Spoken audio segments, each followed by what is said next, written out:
They tell us that a man with Parkinson's and clear neurological decline is as sharp and cogent as ever, and a vast echo chamber agrees.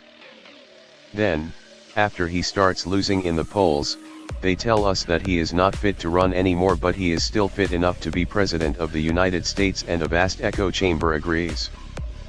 Then, they throw democracy in the trash and ignore the primary voters, suggesting that polls are the same as votes in determining the will of the voters, and install a different candidate with no stated policy position so that she can save democracy.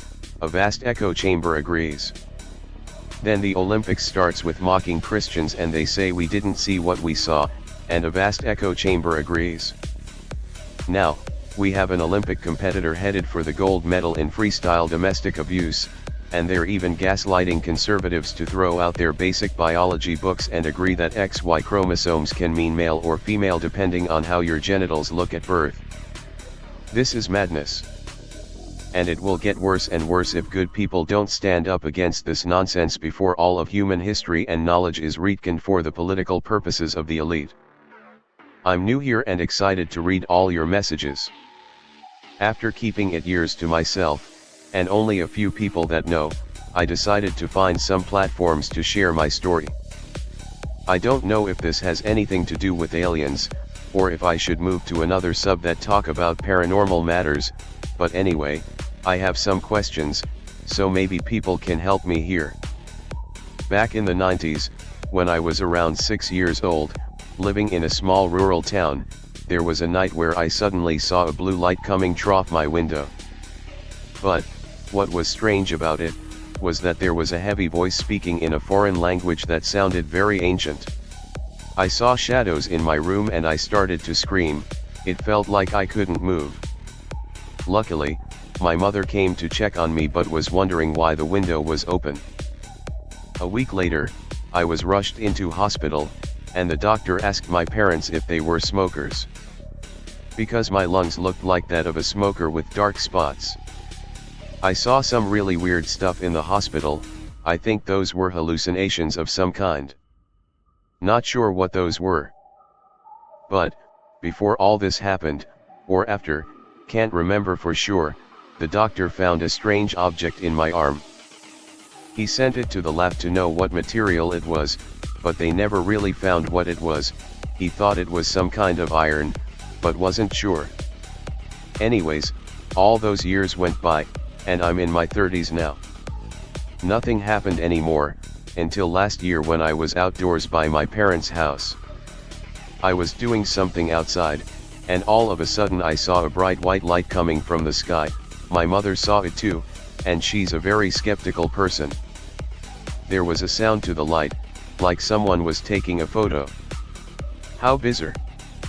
And what could this have been? My theory is that they found me again and that the object in my arm was an implant/tracker when I was a child. But, I'm always willing to know what else it could be and if anyone has a theory or explanation. My issue is not knowing why others decided to target me, of all people, and the part that freaks me out is just how, I don't have cameras unless they were there beforehand and mics, and, why hack my phone? What did I do really? Why take information on me and slander me online, and throughout town I have people on the next side of the country harassing me along with people in different countries, but still yet I'm not able to see the thread or post. How is it hidden so good, but so many people know to do this? Usually when it's spread this much you find out, but it's been years and this is the best kept secret of what is happening to me, lol myself, and that's so scary. Everyone knows but me, even family. Literally I don't know anyone who hasn't mocked me based on stuff I was doing at home or having a conversation about at my home, and spy on me and mock me, then laugh when I say something about it, like this the scariest ever, and people just laugh. I truly don't understand. They bully me then deny, they refuse to tell why I don't deserve privacy, even my mother. I'm so sad, this is too much, it's been years, I can't live like this. Villagers in the rural English village of Highclere found themselves terrorized by a most unusual cryptid dubbed the Grampus. A dolphin-like creature had taken up residence in a local tree, making disturbing noises and blowing like a whale. The strange creature established its domain over the tree by chasing anyone who got too close despite its lack of legs. The villagers, tired of its presence, employed a local priest who banished the beast to the sea for a period of 1,000 years. Sources on this story are incredibly scarce. What the hell was the Grampus? One night at my friend's dad we decided to play the Ouija board, being that the previous 2 times we played nothing serious happened. So the 3 of us started playing and asking questions and having fun getting our questions answered. I'm literally getting chills typing/thinking about this. So we keep asking questions for about 5 to 10 minutes. It stops answering us and just starts making the figure 8 over and over on the board.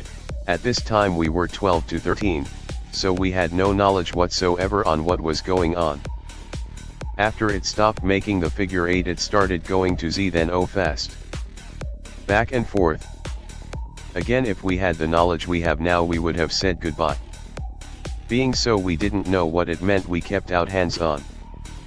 After getting a very weird feeling, the lights started flickering on and off fast and the garage started opening and closing fast. Friend's dad had went out for night, we were there alone and played in garage. Without saying goodbye we all ran into the house and huddled in the basement until his dad got back home. After that day we each never touched a board again. And it definitely made us believe in that stuff. Not something to play around with. Sometimes I wonder if that's the reason a lot of bad/weird things happen in my life. I know we all go through some weird and bad times, but it's a lot for me, makes me think it's something from that experience. Yep, that's right. My family's house backs up to a graveyard. In fact, we back up to one of the oldest cemeteries in the state. From my understanding, the land my neighborhood was developed on in the 1970s was originally a fruit tree farm. Each of the homes on the street still has at least one fruit tree on their property as a relic of the farm. My family had an apple tree. I know that these stories should always be taken with a grain of salt. I consider myself a pretty level-headed person. My parents are physicians and we operate under a very practical, realistic way of navigating life. And even with that understanding of how the world works, we have experienced things that we have never been able to explain. Growing up, the house always gave me an uneasy feeling. I constantly had the feeling I wasn't alone. I've had something knock on my window in the middle of the night, I've heard footsteps down the hallway, I've seen an apparition, seen things fly off the table, and had countless other experiences, big and small, that were just normal occurrences. My mom also had interesting experiences, including old toys turning on when they have no batteries, being pushed from behind while gardening, and seeing unexplained things from time to time. There would be periods of more activity, and periods of quiet.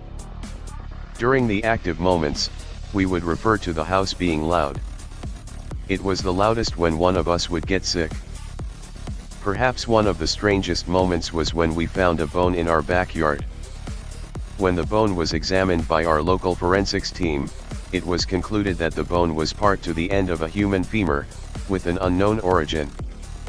They didn't give a date, but they did say it was likely several hundred years old. Weirdly enough, we found it by accident. One morning it was sitting on top of a flower bed maybe 20 feet from the house. At this point, the bone is family lore, as we have never been able to explain its existence. There has never been any evidence to suggest someone was buried outside of the cemetery lines, but it certainly makes you wonder. No other bones were ever found. If you're wondering what we did with the bone, well, we kept it. Actually, when the very quick investigation concluded, a police officer came by to drop off the bone. Weird move, but we didn't know what to do, so we took it. Since that moment in 2006 it has sat on the mantel above our fireplace. The bone ended setting in motion a specific series of events that ended up coming to our family's aid later on in life, so we keep it up as a reminder of that moment.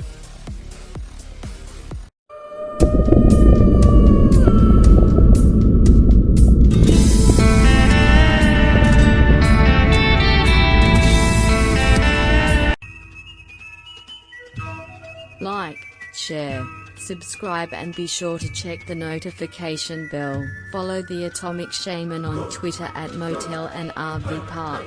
Listen to Paranormal Green Text Stories on Atomic Shaman TTS on YouTube. Catch the live streams of Atomic Shaman Sweat Lodge only on Rumble.